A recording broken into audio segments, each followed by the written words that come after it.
In the early 1980s, the city of Chicago was gripped by a series of disturbing crimes that would later be attributed to a group known as the Ripper Crew. Unlike many serial offenders who operate alone, this was a collective of 4 men whose crimes reflected a chilling mix of violence, occultism, and psychological manipulation. Their actions left a profound impact on the communities they targeted and sparked widespread fear. Today, the Ripper Crew remains one of the most unsettling cases in American criminal history due to the combination of its ritualistic elements and the rare dynamic of group participation in serial offenses.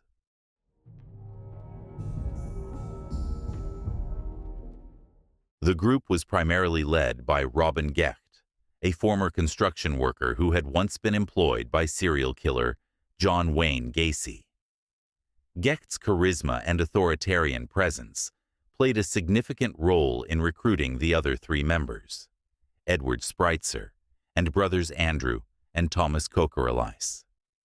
These men, all young and impressionable, fell under Gecht's influence, eventually becoming involved in a spree of crimes that spanned from 1981 to 1982. Gecht is often described as the ideological center of the group. He purportedly held occult beliefs and allegedly created a form of ritual worship that blended elements of Satanism with deeply disturbed ideologies about control and sacrifice. The other members, particularly the Kokoralais brothers, came from troubled backgrounds and were seen by some investigators as susceptible to Gecht's manipulative tactics.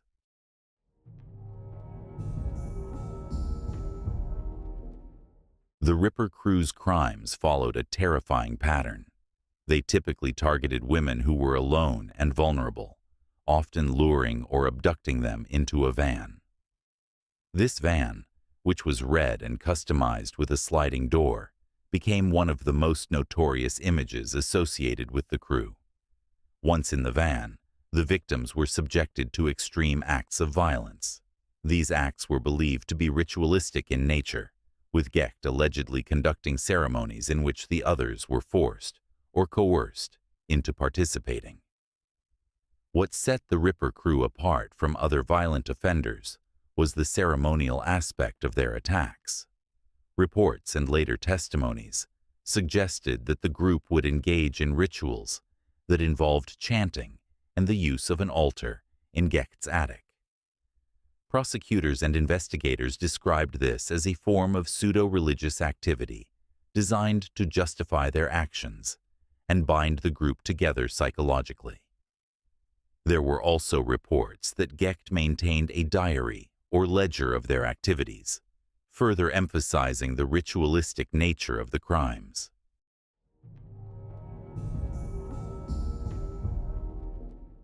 The turning point in the case came in 1982, when the group abducted 21-year-old Beverly Washington, a woman who miraculously survived her ordeal.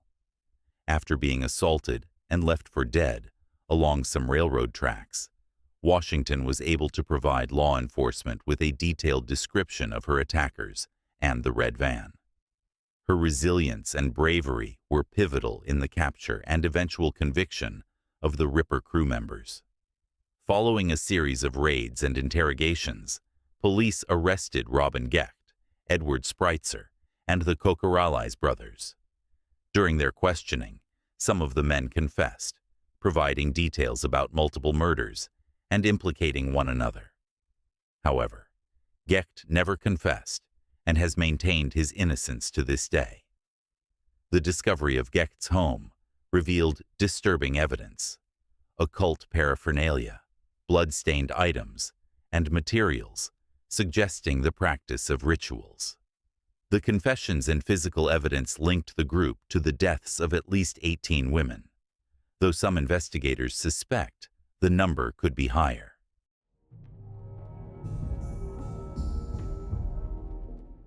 The trials of the Ripper Crew members took place in the mid-1980s and drew significant media attention due to the gruesome nature of the crimes and the ritualistic elements involved. Edward Spreitzer was initially sentenced to death, though his sentence was later commuted to life imprisonment after Illinois abolished the death penalty. Thomas Kokoraleis was sentenced to 70 years, but was controversially released on parole in 2019 after serving just over 35 years. His release was met with widespread public outrage and sparked debates about parole policies for violent offenders. Andrew Kokoraleis was executed in 1999, making him one of the last inmates put to death in Illinois before the state halted executions. Robin Gecht, who was only convicted of one assault due to lack of direct evidence in the murders, remains incarcerated with a sentence of over 100 years.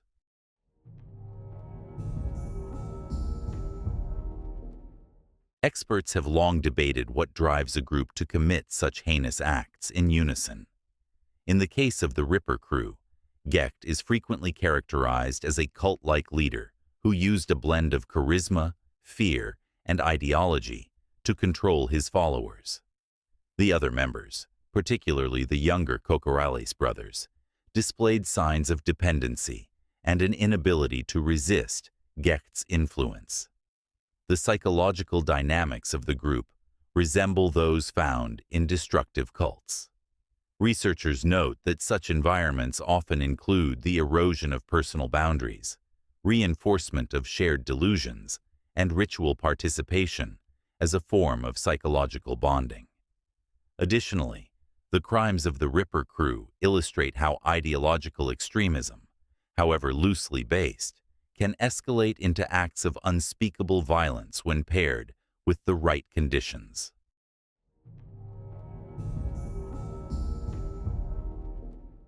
The Ripper crew case remains one of the most infamous examples of group criminality in modern American history. It has been the subject of true crime documentaries, academic analyses, and countless articles. However, it is often overshadowed by more well-known solo serial killers.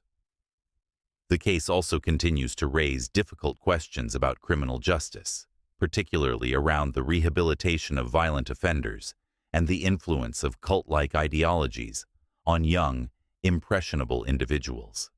It underscores the importance of early intervention in cases involving vulnerable or at-risk youth and the need for continued research into group dynamics in criminal behavior.